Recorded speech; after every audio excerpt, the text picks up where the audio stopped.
قد يسرنا القرآن للذكر فهل من مدكر۔ الحمد للہ رب العالمین والصلاة والسلام علی سید الانبیاء والمرسلین، اما بعد فاعوذ باللہ من الشیطان الرجیم، بسم اللہ الرحمن الرحیم۔ قابل احترام 29ویں پارے میں سورۃ المزمل، جس کا کل ایک پورا رکوع ہو گیا تھا، آج اس کا آخری رکوع ہے اور دوسرا رکوع ہے۔ اس پورے رکوع کا خلاصہ یہ ہے جو آنے والا آج ہم رکوع پڑھیں گے۔ ایک تو یہ صرف ایک آیت مبارکہ کے اوپر مشتمل ہے، ایک آیت ہے اور پورا رکوع ہے۔ اس سورہ مبارکہ کے آغاز میں جو نبی پاک علیہ السلام کو قیام اللیل کی دعوت دی گئی تھی اور ترغیب دی گئی تھی کہ اے حبیب آپ رات کو اٹھ کر قیام کیجئے، یعنی جس کو تہجد کہتے ہیں یہ ادا کیجئے۔ تو دوسرا کام آپ حبیب قرآن مجید کی تلاوت بھی کیجئے اور خوب تلاوت کیجئے اور ٹھہر ٹھہر کر کیجئے۔ یہ جو دونوں احکامات تھے، ان دونوں احکامات کے اندر آج کا جو رکوع اور آیت ہے وہ تخفیف کر رہی ہے، اور اس آیت مبارکہ میں اس حکم کو آپ یوں سمجھیں کہ منسوخ کیا جا رہا ہے اس آج کی آیت مبارکہ کے ساتھ۔ آج کی آیت مبارکہ میں کہا جا رہا ہے کہ اے حبیب آپ کا اللہ جانتا ہے کہ آپ راتوں کو قیام کرتے ہیں، اور آپ کے ساتھ جو آپ کا گروہ ہے صحابہ کا وہ بھی رات کو قیام کرتا ہے، یعنی تہجد پڑھتا ہے۔ لیکن اللہ فرما رہے حبیب ہمیں اس بات کا علم ہے، ہمیں اس بات کا احساس ہے کہ آپ اور آپ کے صحابہ آپ کی کچھ مصروفیات کی وجہ سے یہ راتوں کو اٹھ کر ان کا تہجد پڑھنا اور قیام اللیل کرنا یہ ان کے لیے بڑا مشکل ہے، اس لیے حبیب اس کے اندر تخفیف کر دی جاتی ہے۔ اور اس کی جو علت بیان کی گئی ہے اور وجہ بیان کی گئی ہے کہ اے حبیب آپ کے اوپر مشکل نہ ہو، اس مشکل کی ایک وجہ یہ ہے کہ تم میں سے بعض لوگ ایسے ہوں گے جو مریض ہوں گے اور وہ رات کو قیام اللیل نہیں کر سکیں گے، قرآن کی تلاوت نہیں کر سکیں گے، اس لیے حبیب آپ اس کے اندر تخفیف کر لیجیے، کمی کر لیجیے۔ اور دوسری بات یہ ہے کہ کچھ لوگ سفر پہ ہوں گے، تو سفر کی وجہ سے بھی انسان کے لیے صبح و بعض اوقات اٹھنا مشکل ہو جاتا ہے، تو تہجد میں اور قرآن کی جو تلاوت ہے طویل تلاوت، اس کے اندر تخفیف اور ہلکے پن کا حکم دیا گیا ہے۔ اور تیسری علت یہ ہے کہ کچھ لوگ کاروبار کرتے ہوں، کاروباری حوالے سے رات کو ممکن ہے لیٹ سوں اللہ کا فضل تلاش کرتے ہوئے، تو ان کے لیے بھی تخفیف ہے۔ اور کچھ لوگ ایسے ہیں جو اللہ کے راستے میں جہاد کرتے ہیں، تو اس وجہ سے لوگوں کے لیے اٹھنا اور تہجد پڑھنا مشکل ہوگا، تو اے حبیب آپ اس کے اندر کمی کر لیجیے۔ اب کیا کیجیے؟ اے حبیب آپ نمازیں پڑھتے رہیے، زکوٰۃ ادا کرتے رہیے، اللہ کے ساتھ بہتر معاملہ پیش کرتے رہیے، اور جو آپ پیش کریں گے اور آپ کی امتی وہ ہم بہتر ایک سٹاک اور ذخیرہ رکھیں گے، اور اللہ کی بارگاہ سے توبہ اور استغفار کرتے رہیں۔ یہ آج کی پوری آیت مبارکہ کا خلاصہ ہے۔ تو تہجد کی نماز پڑھنا اب فرض نہ رہا جو ابتداءً فرض تھا۔ دو رائے ہیں اس کے اندر مسلمانوں کی، اور حدیث مبارکہ سے اور سیرت سے جو ڈیولپ ہو رہی ہیں، کہ تہجد کیا صرف حضور پہ لازم تھی یا اس وقت باقی سارے مسلمانوں پر بھی لازم تھی؟ تو دونوں رائے موجود ہیں۔ حضور کے اوپر بھی تہجد کی نماز فرض تھی، اور اس وقت جب یا ایھا المزمل کی بات ہوئی تو صحابہ اکرام کے اوپر بھی یہ نماز فرض تھی، لیکن یہ کچھ عرصے بعد پھر اس کے اندر تخفیف ہو گئی، فرض نہ رہی، واجب نہ رہی، بلکہ سنت اور نفل نماز ہو گئی۔ اب جو سنت ہم پڑھتے ہیں ان میں سے افضل ترین جو سنت ہے وہ تہجد بھی ہے، اگر کسی کو توفیق ملے تو وہ ضرور پڑھے۔ یہ جو دونوں حکم کے اندر ڈیوریشن ہے، اس کے بارے میں 4 قول ہیں جو مفسرین نے لکھے ہیں۔ پہلا حکم آیا قیام کیجئے، تلاوت کیجئے، اس کے بعد دوسرا حکم 8 ماہ بعد آیا، ایک قول یہ ہے۔ ایک قول ہے 16 ماہ بعد آیا، ایک قول ہے 1 سال کے بعد آیا، اور ایک روایت یہ ہے کہ اگلا حکم 10 سال کے بعد آیا۔ اس کے اندر خود جو ہے وہ ترجیحات متعین کی ہیں مفسرین نے، تو وہ کہتے ہیں زیادہ بہتر یہ معلوم ہوتا ہے کہ تقریباً 1 سال کا جو ہے وہ ان دونوں حکموں اور ان دونوں رکوعوں کے درمیان نزول کا فاصلہ ہے۔ تو تہجد کی نماز میں انسان نفل نماز ہے تو 2 رکعتیں پڑھ سکتا ہے، 4 رکعتیں پڑھ سکتا ہے، 8 پڑھ سکتا ہے، 10 پڑھ سکتا ہے، 12 پڑھ سکتا ہے۔ جس کو اللہ تعالیٰ توفیق دے وہ اٹھے اور اللہ سے ہم کلام ہو اور نفل نماز پڑھے، اس کا بہت مرتبہ ہے آج بھی، اور وہ اللہ سے ایک ہم کلامی کا شرف بندے کو ملتا ہے۔ لیکن امت کے لیے تخفیف ہے، 5 نمازیں پڑھی جائیں۔ اگر کوئی ان 4-5 وجوہات کی وجہ سے تہجد کے وقت نہیں اٹھ سکتا تو اس سے مواخذہ نہیں ہوگا قیامت والے دن۔ اعوذ باللہ من الشیطان الرجیم، بسم اللہ الرحمن الرحیم۔ ان ربک یعلم انک تقوم ادنی من ثلثی اللیل ونصفہ وثلثہ وطائفۃ من الذین معک۔ ان ربک، اے حبیب کریم آپ کا رب کریم، ربک آپ کا رب کریم، یعلم جانتا ہے، انکا کہ بے شک آپ، تقوم قیام کرتے ہیں، ادنا من ثلثی اللیل 2/3 رات کے قریب آپ قیام کرتے ہیں۔ اب 2/3 جو ہے یہ آدھی سے بھی زیادہ ہے، آپ قیام فرماتے ہیں۔ ونصفہ، اور بعض اوقات نصف رات کو آپ قیام فرماتے ہیں۔ وثلثہ، اور بعض اوقات 1/3 رات، ایک حصہ 3 حصوں میں سے آپ قیام فرماتے ہیں۔ وطائفۃ، اور وہ جماعت اور وہ گروہ بھی آپ کے ساتھ قیام کرتی ہے، من الذین معک، جن کو آپ کی معیت حاصل ہے، جن کو آپ کی صحابیت کا شرف حاصل ہے، وہ بھی آپ کے ساتھ جو ہیں وہ یہ قیام اللیل کرتے ہیں۔ اس کے اندر اہل بیت بھی شامل ہیں، کیونکہ اہل بیت اطہار بھی حضور کے صحابہ بھی ہیں اور گھر والے بھی ہیں۔ واللہ یقدر اللیل والنہار، اور اللہ تبارک و تعالی یقدر اللیل والنہار، اللہ تعالیٰ دن کو اور رات کو یقدر چھوٹا بڑا کرتا رہتا ہے۔ آپ دیکھتے ہیں سردیوں میں راتیں جو ہیں وہ بہت اور طرح کی ہوتی ہیں، گرمیوں میں اور طرح کی راتیں ہوتی ہیں، گرمیوں میں نیند نہیں پوری ہوتی، سردیوں میں طویل راتیں ہیں، دن چھوٹا ہے۔ تو اس وقت کوئی ایسا الارم اور گھڑی بھی انسان کے پاس نہیں تھی کہ اب جناب آدھی رات ہو گئی ہے۔ ہاں، جو سحری کا وقت ہے اس کے لیے باقاعدہ ستاروں سے جو ہے وہ مدد لی جاتی تھی، اور پھر فجر کی نماز کے لیے طلوع آفتاب۔ تو یہ جو فلیکسیبلٹی رکھی گئی تھی، 2/3 آدھی رات، 1/3، یہ اسی وجہ سے فلیکسیبلٹی تھی کہ مسلمانوں کو رات میں جب اندازہ ہو اس وقت اٹھ کھڑے ہوں اور چیزوں کو آگے چلائیں۔ اللہ تبارک و تعالیٰ چھوٹا بڑا کرتا رہتا ہے رات کو اور دن کو، اور عالمہ اللہ تعالیٰ یہ جانتا ہے، لن تحصوہ، ان کے لن تحصوہ، یہ جو رات کا شمار ہے یہ تمہارے لیے مشکل ہے، فتاب علیکم، تو اللہ تبارک و تعالیٰ نے تمہارے اوپر مہربانی فرما دی۔ رات کا شمار کرنا بھی مشکل تھا، اور دوسری بات یہ ہے کہ رات کا اتنا حصہ عبادت میں کھڑے ہونا، دن کو مصروفیت ہے جہاد کی، دن کو مصروفیت ہے اور طرح کی، اور نمازیں بھی پڑھنی ہیں، باقی معاملات بھی کرنے ہیں، رات کو پھر اٹھنا بھی ہے، نیند پوری نہیں ہونی، تو اللہ فرمائے عالمہ، اللہ یہ جانتا ہے، ان لن تحصوہ، کہ تم اس کی طاقت نہیں رکھتے، تو فتاب علیکم، اللہ نے تمہارے اوپر مہربانی فرما دی، اللہ نے تمہارے اوپر توجہ فرما دی۔ اور لہٰذا اب کیا کیا کریں، فَقْرَؤُوا مَا تَيَسَّرَ مِنَ الْقُرْآنِ، فَقْرَؤُوا، آپ قرات کیجئے، اے حبیب آپ پڑھیے، مَا تَيَسَّرَ، جتنا بھی آسانی سے پاسبل ہو، من القرآن، قرآن مجید کے پڑھنے میں سے جتنا بھی آپ کے لیے آسانی ہو اتنا سا آپ قرآن مجید پڑھ لیجئے۔ پہلے حکم تھا حبیب قیام میں کیجئے اور قرآن بھی خوب ٹھہر ٹھہر کر پڑھیے۔ اس کے لیے حضور کبھی کبھی 2/3 رات کا قیام کرتے، یعنی 9 گھنٹے کی رات ہوتی تو کتنا قیام ہوتا؟ 6 گھنٹے قیام ہوتا۔ بعض اوقات اگر 9 گھنٹے کی رات ہے اور نصف ہے تو پھر کتنا بنا؟ 4.5 گھنٹے قیام۔ آپ اندازہ کر لیں کہ رات کو اتنا قیام، دن کی 5 نمازوں کو بھی کاؤنٹ کریں تو اتنا وقت نہیں بنتا۔ فجر کی سنتیں اور اگر ہم فرض بھی پڑھتے ہیں اور ظہر کی 12، عصر کی 8 بھی پڑھیں غیر موقدہ ملا کے، مغرب کی 7، عشاء کی 17 رکعتیں بھی پڑھیں تو اتنا ٹائم نہیں لگتا جتنا ٹائم رات کو اللہ نے قیام کا حکم دیا تھا۔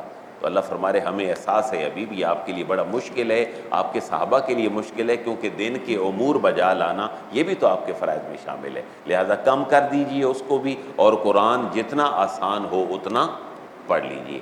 یہی حنفیوں کا اور اہل سنت کا موقف ہے کہ نماز کے اندر بھی قرآن جتنا آسان ہو اتنا ہی پڑھ لیا جائے۔ اس لیے جو قرآن کی فرضیت ہے وہ نماز کے اندر اہل سنت کے ہاں، حنفیوں کے ہاں نہیں ہے۔ بلکہ قرآن کی جو آیات ہیں 3 یا ایک بڑی آیت اتنا پڑھ لینا ہی کافی ہے۔ اور فاتحہ کا پڑھنا جو ہے وہ اہل سنت کے ہاں اکیلے بندے کے لیے فرض کا درجہ رکھتی ہے۔ جو بندہ اکیلے نماز پڑھے فاتحہ کے بغیر اس کی نماز نہیں ہوتی۔ جو امام کے پیچھے پڑھ رہا ہے اس کی 2-3 اپنی ترجیحات ہیں۔ جب امام بلند آواز میں نمازیں پڑھا رہا ہو تو پھر مقتدی کے لیے ہے کہ وہ امام کے پڑھے گئے قرآن کو سنیں۔ یہ حنفیوں کا اور اہل سنت کا موقف ہے۔ تو فجر مغرب عشاء کا مسئلہ امام کے پیچھے فاتحہ شریف پڑھنے والا حل ہو گیا۔ اور حکم کس پہ ہوا؟ عمل ہوا، قرآن کے حکم پہ عمل ہوا۔ قرآن خود کہہ رہا ہے جب میں پڑھا جاؤں تو مجھے غور سے سنو۔ تو 3 نمازیں نکل گئی، اب ظہر اور عصر باقی رہ گئی۔ اس کے اندر فاتحہ کی فرضیت کیسے ہے کہ امام کی جو قرات ہے وہ مقتدی کی ہی قرات ہے۔ اب 2 حدیثیں آ گئی تھیں۔ ایک حدیث میں یہ تھا کہ فاتحہ پڑھیں، فاتحہ کے بغیر نماز نہیں ہوتی، اور ایک حدیث کے اندر تھا کہ امام کا فاتحہ پڑھنا گویا کہ مقتدی کا ہی فاتحہ پڑھنا ہے۔ تو دونوں حدیثیں آ گئی۔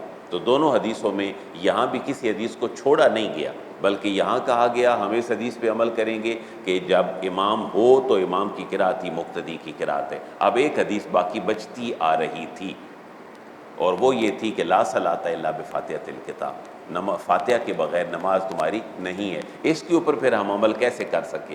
جو فجر مغرب اور عشاء تھی اس پہ ہم نے قرآن پہ عمل کیا، یہ حدیث ہولڈ ہو گئی۔ اب جب سری نمازیں آئیں ظہر اثر تو ہم نے اس حدیث پہ عمل کیا جس حدیث کے اندر یہ ہے کہ امام کی قرات گویا کہ مقتدی کی قرات، وہ حدیث پھر بھی ہولڈ ہو گئی۔ وہ کیا تھی کہ لا صلاۃ الا بفاتحۃ الکتاب۔ اب اس حدیث سے کیا مراد لیا جائے؟ اس حدیث سے لا معنی یہ تھا کہ انسان جب انڈیویجول نماز پڑھے تو فاتحہ کے بغیر اس کی نماز نہیں ہوتی۔ یعنی اہل سنت حنفیوں کا یہ اجتہاد ہے۔ جو باقی ائمہ کا اجتہاد ہے اس کو ہم غلط نہیں کہتے، کیونکہ یہ مسئلہ حق اور باطل کا مسئلہ نہیں، حلال اور حرام کا مسئلہ نہیں، بلکہ اپنی اپنی سنت ترجیحات کے حوالے سے مسئلہ ہے۔ یہ کوئی اس کو ہم حق اور باطل بنا لیں جیسے آج بنا ہوا ہے تو یہ بڑی ایک نفرت آمیز بات ہے، بلکہ آپ کے پاس جو آپ کا عمل ہے اور دلیل ہے وہ آپ کے امام کا اجتہاد ہے، اور ہم اللہ سے امید کرتے ہیں کہ امام کا اجتہاد ٹھیک ہوگا۔ دوسرے امام کے پیروکار بھی یہی سمجھتے ہیں کہ امام کا اجتہاد ٹھیک ہوگا۔ معاملہ اللہ کے سپرد ہے، ہر ایک حسن نیت سے اپنے امام کے اجتہاد کے اوپر عمل کر رہا ہے۔ یہ ہے مقتدی کے لیے مسئلہ۔ مقتدی سے مراد یہ ہے جو مقلد ہے، جو کسی امام کا مقلد ہے، اور جو کسی امام کا مقلد نہیں ہے اس کے لیے بہت بڑا عالم ہونا پہلے شرط ہے، کہ وہ خود اتنا بڑا عالم ہو کہ وہ سارے قرآن کے ٹیکسٹ اور حدیث کے ٹیکسٹ سامنے رکھ سکے، پھر کوئی ترجیح طے کر سکے تو یہ اس کو اختیار ہے۔ لیکن ایک عام آدمی چاروں اماموں میں سے کسی امام کے پیچھے بھی چلے گا تو وہ اہل سنت ہی کہلائے گا، اور وہ اہل سنت سے خارج نہیں ہوگا، وہ حق کے راستے پر ہی ہوگا۔ وہ حنبلی ہو، وہ شافعی ہو، وہ مالکی ہو، وہ حنفی ہو، وہ سارے کے سارے حق کے راستے ہیں اور اہل سنت کے راستے ہیں۔ تو فقرؤ ما تیسر من القرآن سے اہل سنت اور حنفی یہ دلیل پکڑتے ہیں کہ اللہ تعالیٰ فرما رہا ہے اتنا قرآن پڑھو جتنا قرآن پڑھنا تمہارے لیے آسان۔ کتنا ہونا چاہیے؟ بھائی بڑی ایک آیت اور چھوٹی ہوں تو 3 آیتیں، اگر اس سے بھی نیچے آئیں تو کتنے ورڈ اور الفابیٹ ہونے چاہیے؟ ایک آیت، یہ دیکھیں نا آج کی پوری آیت ایک رکوع ہے تو پوری آیت ہے، اس کے اندر ایسٹیمیٹڈ قرآن کی جو آیات کے ورڈز ہیں جب ان کا ایسٹیمیٹ لگایا گیا تو پھر سامنے یہ بات آئی ایک آیت 6 حروف ہوں تو کنسیڈر ہوتی ہے، 2 آیتوں میں 12 حروف ہوں اور 3 آیات میں 18 حروف ہوں تو اس کی قرات مکمل ہو جائے گی۔ اب دیکھیے گا میں ایک آیت پڑھتا ہوں، آپ بتلائیے گا کہ یہ آیت کنسیڈر ہوگی یا نہیں۔ الف لام میم، یہ آیت کنسیڈر نہیں ہوگی، حالانکہ آیت کا نشان تو اس کے بعد ہے کیونکہ اس کے اندر حروف 3 ہیں، اس لیے ایسٹیمیٹڈ جو ہے وہ 6 حروف اور 18 حروف آپ پڑھتے ہیں تو آپ کی فرض قرات جو ہے وہ مکمل ہو جاتی ہے۔ بلکہ ایک عام مسلمان کو یہ چاہیے کہ قرآن کے ڈو اینڈ ڈانٹ ڈو پر مشتمل جو آیتیں ہیں ان کو وہ یاد کریں، ہم اپنے بچوں کو بھی یاد کروائیں، وہ نماز میں پڑھیں۔ ہم ایک ہی صورت پڑھتے ہیں، میکسیمم قل هو اللہ احد اللہ الصمد ہر بندہ پڑھتا ہے، بہت اچھی صورت ہے، لیکن کچھ ایسے ہیں جو 10 صورتوں پہ چلے جاتے ہیں، اور باقی یہ ہے کہ جس کو زیادہ قرآن یاد ہو وہ زیادہ پڑھ لیتا ہے، اور جو حافظ قرآن ہے آپ بعض اوقات اگر نوٹ کریں تو وہ بڑا اچھا کام بھی کرتے ہیں۔ بعض اوقات وہ یہ ہے کہ فرض نمازوں میں وہ اگر 3 آیات بھی پڑھیں فجر سے لے کر عشاء تک تو ان کا ہفتے کے اندر پورا پارہ مکمل ہو جاتا ہے، اور بعض حفاظ ایسے کرتے ہیں اور ان کی منزل پھر مکمل رہتی ہے۔ آپ میری بات فالو کر رہے ہیں؟ یعنی فجر کوئی فرض ہے نا، تو پہلی رکعت میں بھی تین آیتیں پڑھی جائیں، دوسری میں بھی تین، کتنی ہو گئی؟ 6۔ ظہر کی جو ہے فرض اس کے اندر پہلی میں 3 پھر 3، 6 اور 6 12۔ اب عصر کے فرض جب وہ پڑھے گا تو 3 پہلی رکعت میں آیتیں پڑھے، 3 اگلی میں، 18 ہو گئی۔ اسی طرح مغرب میں پڑھیں گے تو 2 پھر کتنی ہوگی؟ 24۔ اور عشاء میں بھی فرضوں میں پہلی 2 رکعتوں میں 3 3 پڑھے تو کتنی آیتیں ہوگی؟ 30 آیتیں۔ ایوری ڈے وہ 30 آیتیں پڑھے تو 1 پاؤ بنتا ہے۔ تو کتنے دنوں میں قرآن مجید مکمل ہو جائے گا؟ 4 سے 5 دنوں میں۔ اور یوں حفاظ اپنی منزل جو ہے وہ بڑی مکمل کرتے ہیں، تو یہ بھی بڑا اچھا طریقہ ہے، ان کو منزل یاد رہتی ہے۔ تو فقرؤ ما تیسر من القرآن، اے حبیب کریم اتنا قرآن پڑھ لیا کیجئے، ما تیسر جتنا آسانی سے میسر ہو سکے۔ ہم جو میسر کا لفظ بولتے ہیں نا، اس کا مطلب ہی آسانی ہوتا ہے، جو آسانی سے آپ کے پاس ہو۔ عالمہ، اللہ تعالیٰ یہ بھی جانتا ہے، ان کے سیکون، ہوں گے، منکم، تم میں سے، مردہ۔ یہ دیکھیں نا، اسلام کے اندر تخفیف کی ایک نفسیات ہے۔ اسلام اپنے ماننے والوں کو ہارڈ حکم نہیں دیتا، ہلکا حکم دیتا ہے، اور بعض اوقات ہارڈ حکم اگر دیتا بھی ہے تو پھر اس کے اندر فلیکسیبلٹی پیدا ہو جاتی ہے۔ پہلے قیام اللیل اور قرآن کی تلاوت تھی، اب کہا جا رہا ہے اللہ تعالیٰ جانتا ہے کہ تم میں سے کچھ لوگ کیا ہوں گے؟ مریض ہوں گے، ان کے لیے قیام اللیل بڑا مسئلہ بن جائے گا۔ وآخرون، اور کچھ دوسرے ایسے ہوں گے، یضربون فی الارض، جو کہ سفر کر رہے ہوں گے، فی الارض، زمین میں۔ اب وہ بیچارے سفر بھی کریں، سفر کی صعوبتیں بھی برداشت کریں، تو ان کے لیے پھر قیام اللیل اور قرآن پڑھنا مشکل ہو جائے گا۔ یہ آپ یہ بھی ذہن میں رکھیں کہ سورۃ المزمل مکی دور کی پہلی صورتوں کے اندر ہے، بالکل پہلی صورتوں کے اندر نازل ہوئی ہے۔ اب نماز کے اندر قصر کا جو حکم ہے وہ بہت بعد میں آیا ہے۔ یہ صورت نازل ہوئی ہے مکی زندگی کے پہلے دور میں، اور حضور کا مکی پیریڈ 13 سالوں پر مشتمل ہے۔ پھر حضور تشریف لے گئے ہیں مدینہ منورہ، وہاں جا کے جو صورتیں نازل ہوئی ہیں ان میں سورہ مائدہ کی غالباً آیت نمبر 99 یا 100 ہے یا 101 ہے، جس کے اندر نماز کو قصر کرنے کا حکم دیا گیا ہے۔ تو یہاں یہ تخفیف ہے کہ قیام اللیل میں تخفیف کر لیں، وہاں نمازوں کے اندر اوورال بھی تخفیف آ گئی، جب تم سفر پہ جاؤ تو نماز قصر کر لیا کرو۔ وہاں بھی مسئلہ یہ ہے کہ فرائض جو ہیں وہ قصر ہو جائیں، اور باقی وہ اپنے روٹین میں جو چیزیں مینج کرتے ہیں وہ کریں۔ اور تیسری بات یہ ہے، سفر کر رہے ہیں، یبتغون من فضل اللہ، یبتغون، وہ سفر کرنے والے تلاش کر رہے ہوں گے، من فضل اللہ، اللہ کا فضل، یعنی رزق تلاش کر رہے ہوں گے۔ تجارت کے لیے کوئی ٹریولنگ کر رہا ہے، تھک گیا ہے، تو تہجد فرض نہیں ہے، قرآن بھی جتنا پاسبل ہو پڑھ لے۔ وآخرون، اور کچھ لوگ وہ ہیں، یقاتلون فی سبیل اللہ، یقاتلون، جو قتال کر رہے ہیں، فی سبیل اللہ، اللہ کے راستے میں۔ تو آج ہم قتال نہیں کرتے، ہم قتال نہیں کرتے، وہ بظاہر ایک آرمی کے ذمے ہے، کیونکہ باقاعدہ فوجیں بن گئیں اور ان کے بجٹ اور تنخواہیں بن گئیں، اب سرحدوں کی حفاظت ان کے ذمے ہے، وہ کریں نہ کریں، کیسے کر رہے ہیں، یہ ایک ہمارا ریاستی اور اسٹیٹ پوری کا ایک میٹر ہے۔ لیکن اگر جہاد کی تخفیف ہے تو پھر ہمیں تہجد کی طرف آ جانا چاہیے، کم از کم اٹھ کے 2 رکعتیں پڑھ لی جائیں اللہ کے حضور۔ فقرؤ ما تیسر منہ، فقرؤ، تو اے حبیب کریم قرآن پڑھیے، ما تیسر منہ، پھر تاکید کی گئی، جتنا آسان ہو اتنا ہی پڑھیے، اپنے اوپر برڈن نہ فیل کیجئے، اوور برڈن نہ ہوئی۔ اب کیجئے کیا؟ وَأَقِیمُوا الصَّلَاةَ، نماز پڑھیے، وَآتُوا الزَّکَاةَ، زکوٰۃ ادا کیجئے، وَأَقْرِضُوا اللَّهَ قَرْضًا حَسَنًا، وَأَقْمَنَا، اور اقرض اللہ، اللہ کو قرض دیجئے، قرضاً حسنا، ایک ایسا قرض جو قرض حسنا ہو۔ اور یہ کیا ہے؟ یہ نیک اعمال کا قرض، یعنی اللہ کے حضور صدقہ خیرات کیجئے اور نیک اعمال کیجئے، یہ اللہ کے ہاں جو ہے یہ قرض حسنا ہے۔ قرض حسنا ہوتا کیا ہے؟ آپ کسی کو کچھ چیز دیتے ہیں، وہ بڑھا کے آپ کو دیتا ہے، تو یہ قرض حسنا ہے، یہ سود نہیں ہے، یہ بھی ذہن میں رکھ لیں۔ قرض حسنا کا مطلب یہی ہے کہ ایک بندہ کسی کو اگر 1 لاکھ روپیہ ادھارا دیتا ہے اور وہ خوشی سے اپنی مرضی سے 2-4 مہینے بعد اس کو 1,10,000 دے دے اور وہ کہے آپ میری مشکل میں میرے کام آئے، بہت شکریہ، یہ سود نہیں ہے۔ لاکھ کے بدلے 10 زائد دے دے تو یہ سود نہیں ہے، یہ قرض حسنا ہے۔ سود یہ ہے کہ دیتے ہوئے وہ کہے یہ 1,00,000 روپیہ ہے، مجھے جب واپس دینا ہے تو 1,10,000 روپیہ دینا، اگر وقت پہ نہیں دیں گے تو 1,12,000 ہو جائے گا، یہ سود ہے۔ قرض حسنہ یہ ہے جو دیا ہے اس سے بہتر اس کو ری پے کرنا، یہ قرض حسنہ ہے۔ تو اللہ تعالیٰ نے جو احکامات لازم کیے ہیں ان سے بڑھ کر اللہ کے حضور نیک اعمال بجا لانا، یہ قرض حسنہ ہے۔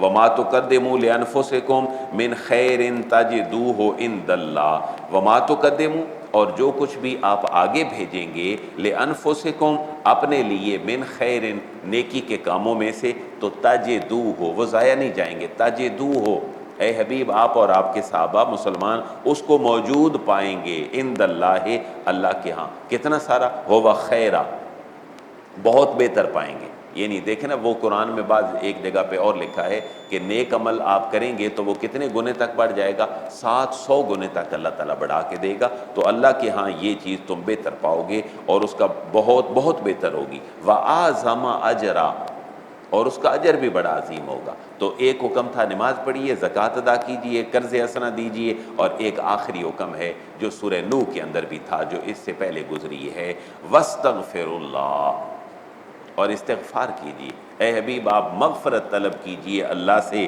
اور آپ کے جو جہاں ماننے والے ہیں وہ بھی اللہ سے مغفرت طلب کریں۔ ان اللہ غفور الرحیم، بے شک اللہ تبارک و تعالیٰ بخشنے والا ہے اور رحم فرمانے والا ہے۔ تو استغفار کے بھی مختلف کلمات رائج ہیں۔ ایک عام آدمی جس کو لمبا چوڑا استغفار اور اس کے کلمات نہیں آتے، وہ اتنا بھی پڑھ لے، استغفر اللہ، استغفر اللہ، استغفر اللہ، یہ بھی اس کے لیے کافی ہے۔ باقی استغفار کے اور کلمات بھی ہیں، استغفر اللہ ربی من کل ذنب واتوب الیہ، ایک سید الاستغفار ہے جس کا عموماً میں آپ کے سامنے ذکر کرتا رہتا ہوں۔ صحیح بخاری کی حدیث ہے 6306، 6306، یہاں پبلش ہوئی بھی پڑی ہے مسجد میں، ہزاروں کی تعداد میں کوئی لینا چاہے تو وہ لے۔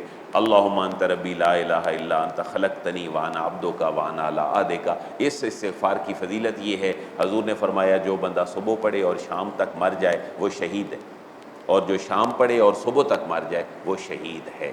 اس کا ایک طریقہ اور بھی آپ اپنے ذہن میں رکھ سکتے ہیں، آپ فجر کی سنتے پڑھتے ہیں، آپ سنتوں میں اللہم انت ربی لا الہ الا انت خلقتنی پڑھ لیں، کوئی حرج نہیں، اور یہ مغرب یا عشاء کی نماز پڑھیں تو بھی سید الاستغفار آپ پڑھ لیں، کوئی حرج نہیں ہے۔ استغفار ایک معنی میں دعا ہی ہے۔ ہم جو پڑھتے ہیں نا رب جعلنی، جب یہ مکمل ہو جائے اور امام کے پیچھے آپ ویٹ کر رہے ہوں سلام پڑھنے کا، آپ میکسیمم دعائیں پڑھ لیا کریں، رب زدنی علما، رب ارحمہما کما ربیانی صغیرا۔ جو قرآن اور حدیث سے دعا ثابت ہے وہ آپ اپنی نماز کے اندر پڑھ سکتے ہیں۔ کتنی پڑھ سکتے ہیں؟ آپ سینکڑوں پڑھیں، کوئی نہیں روکتا، لیکن امام اتنی لمبی چوڑی نہ پڑھے، ورنہ نبی پاک علیہ الصلوۃ والسلام کے دور میں آپ نے ایک امام کو صرف اس لیے معزول کیا تھا اور معطل کر دیا تھا کہ وہ لوگوں کو نمازیں لمبی پڑھاتے تھے۔ باقاعدہ بخاری، صحیح بخاری کی حدیث مبارکہ ہے، اس کا نمبر میرے ذہن میں نہیں ہے، کہ شکایت کی گئی کہ حضور یہ ہمیں نماز لمبی پڑھاتے ہیں۔ غالباً حضرت معاذ بن جبل کی بات ہے، اور حضور نے ان کو یمن کی طرف بھیجا تھا۔ تو ایک بندے نے اعتراض کیا کہ آپ ہمیں نمازیں لمبی پڑھاتے ہیں، ہم تھک جاتے ہیں۔ تو کچھ لوگ کہنے لگے یہ جو اعتراض کرنے والا ہے یہ منافق آدمی ہے۔ معاملہ حضور تک پہنچا، حضور نے فرمایا یہ منافق نہیں، یہ ٹھیک آدمی، تم اتنی لمبی نمازیں نہ پڑھایا کرو، تمہارے پیچھے کچھ بیمار ہوتے ہیں، کچھ بوڑھے لوگ ہوتے ہیں، تو ہر ایک کا خیال کیا کرو۔ اس لیے امام کو ایوریج نماز پڑھانی چاہیے تاکہ لوگ فیڈ اپ نہ ہوں، تھکے نہ، اور ان کو مسائل نہ ہوں۔ الحمدللہ ہماری صورت مکمل ہو گئی، اللہ تعالیٰ اس کو قبول فرمائے۔ ایک اگلی صورت ہے جس کا نام صورت المدثر ہے، تو صورت المزمل اور صورت المدثر یہ صورتوں کا ایک پورا جوڑا ہے، ان کے احکامات بھی آپس میں ملتے جلتے ہیں۔ آپ جب ہم کل اس صورت کو شروع کریں گے تو آپ دیکھیے گا کہ پچھلی صورت مزمل اور مدثر ان دونوں کے احکامات بڑی ریزیمبلنس رکھتے ہیں ایک دوسرے کے ساتھ۔ انشاءاللہ اس کو کل شروع کریں گے۔ وما علیہ الا البلاغ۔